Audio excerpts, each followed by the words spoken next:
Apa kabar para pemirsa? Saya Nurul Mesir, kini Anda mengikuti Warta Berita PTS. Selasa lalu diberitakan ada seorang PMA asal Filipina yang kehilangan kontak ditangkap saat hendak mengikuti vaksinasi. Untuk itu, MOL dan NIA bersama menegaskan kondisi tersebut tidak akan terjadi lagi. Pihak CCJ menjelaskan, guna menyemangati PMA kehilangan kontak dapat segera mengikuti vaksinasi, selain diberikan kemudahan berupa tidak akan dilaporkan, diperiksa, dan tidak akan memungut biaya apapun, juga ditambah lagi dengan kebijakan tidak akan ada pemantauan. 7 Desember, seorang PMA kehilangan kontak di Kabupaten Hsinchu diborgol polisi saat divaksin dan diantar ke kepolisian khusus di Hsinchu untuk ditangani. Setelah ditemani oleh salah satu teman dan menyelesaikan vaksinasi, PMA tersebut barulah dapat pulang ke rumahnya dalam kondisi basah berkeringat dingin akibat terkejut. Yes, hi, good afternoon.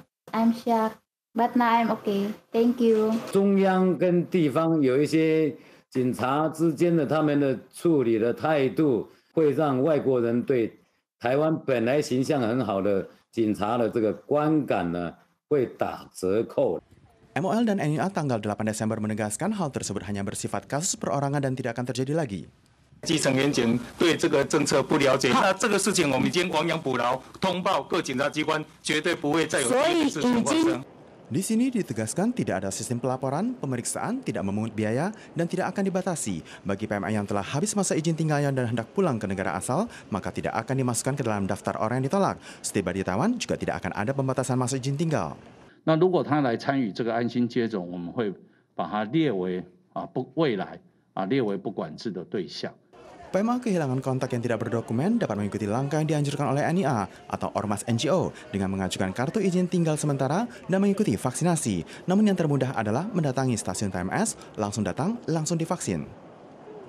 Bagi orang yang telah mengikuti vaksinasi di pos vaksinasi di stasiun kereta api Taipei, bisa mendapatkan kupon belanja yang tentu saja telah menarik minat banyak warga. Pihak CCJ sendiri akan memperpanjang program tersebut hingga 12 Desember mendatang. Selain itu menyampaikan akan memperluas cakupan vaksinasi berawal tahun depan bagi warga kelompok pertama hingga ketiga dan kelompok ketujuh, serta lembaga korektif, karyawan jasa rumah duka, semuanya wajib menyelesaikan vaksinasi 2 dosis.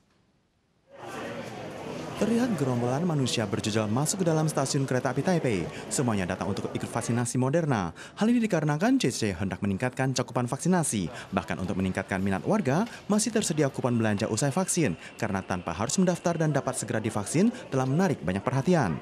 Sejak 5 Desember, CCJ membentuk pos vaksinasi jenis Moderna di TMS, mulai dari sore pukul 1 hingga malam pukul 8. Semua yang tinggal di Taiwan dapat mengikuti vaksinasi. Dalam kurun 3 hari hingga 7 Desember, tercatat ada 5.623 orang yang divaksin. CCJ mengumumkan akan memperpanjang program tersebut hingga 12 Desember mendatang.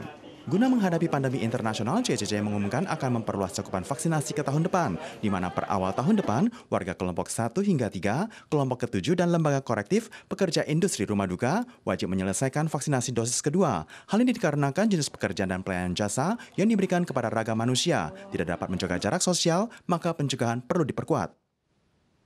8 Desember di selokan di distrik Yonghe, kota New Taipei ditemukan sebongkah badan manusia tanpa kepala, tangan, dan kaki. Melalui pelacakan oleh aparat kepolisian, sang pelaku adalah anak dari korban. Selang 12 jam kemudian pelaku datang melapor. Polisi menjelaskan bahwa pelaku melakukan tindakan keji tersebut, dirinya emosi karena melihat ayahnya menganiaya sang ibu.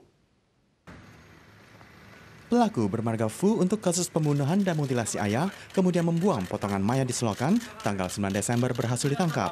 Aparat kepolisian membentuk tim khusus untuk mengerahkan ratusan polisi, melakukan penyelidikan melalui ratusan kamera CCTV, dan akhirnya berhasil terlacak.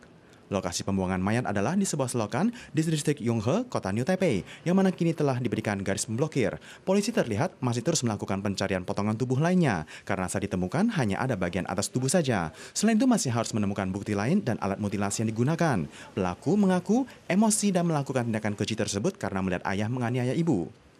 Hasil awal penyelidikan kepolisian, akhir November pelaku melihat ayah tengah tidur siang dan mencekiknya hingga mati. Kemudian dibawa ke atas gedung. Selang 8 hari kemudian baru dimutilasi. Tanggal 7 Desember diputuskan memasukkannya ke dalam koper untuk dibuang. Namun alasan yang lebih mendetail masih dalam tahapan pendataan dan konfirmasi lebih lanjut.